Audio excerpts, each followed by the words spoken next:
மிகப்பெரிய துரோகத்தை வன்னியர் சமுதாயத்திற்கு தமிழக முதலமைச்சரும் தமிழக அரசும் செய்து கொண்டிருக்கிறது.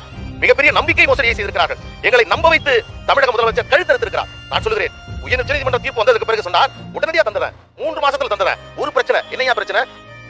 தனிகாச்சலம் நீதிபதி அவர்கள் பிற்படுத்தப்பட்ட ஆணையத்துடைய தலைவராக இருக்கிறார். அவர் வன்னியர் சமுதாயத்தை சார்ந்தவராக இருக்கிறார். அவரை வச்சுக்கிட்டே ஒரு ரெக்கமெண்டேஷன் கொடுத்தா நாளைக்கு கோர்ட் ஏதாவது சொல்லும், அதனால வேற ஒருத்தர் மாத்தி போட்டுரும் அப்படின்னு சொல்லும் பொழுது அவரை எப்படி மாற்றுவது என்ற பிரச்சனை ஏற்பட்ட போது அரசு அதிகாரிகள் நீதியரசர் தனியாச்சலோட வீட்டுக்கு சென்றார்கள். எங்களை நீதியரசர் தனியாச்சலம் அவரிடம் பேசி அவரை ராஜினாமா செய்ய சொல்லுங்கள் என்று சொன்னார்கள்.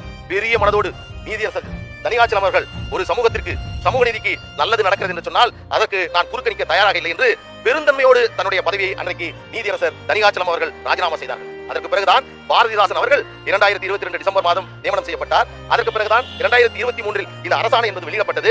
இப்படி ஒரு நீதிபதியை நம்ப வைத்து அவரை ராஜினாமா செய்ய வைத்துவிட்டு இன்னொரு நீதிபதியை பிற்படுத்தப்பட்ட ஆணையத்துடைய தலைவராக நியமித்து 3 மாதத்தில் அறிக்கையை தர வேண்டும் என்று சொல்லிவிட்டு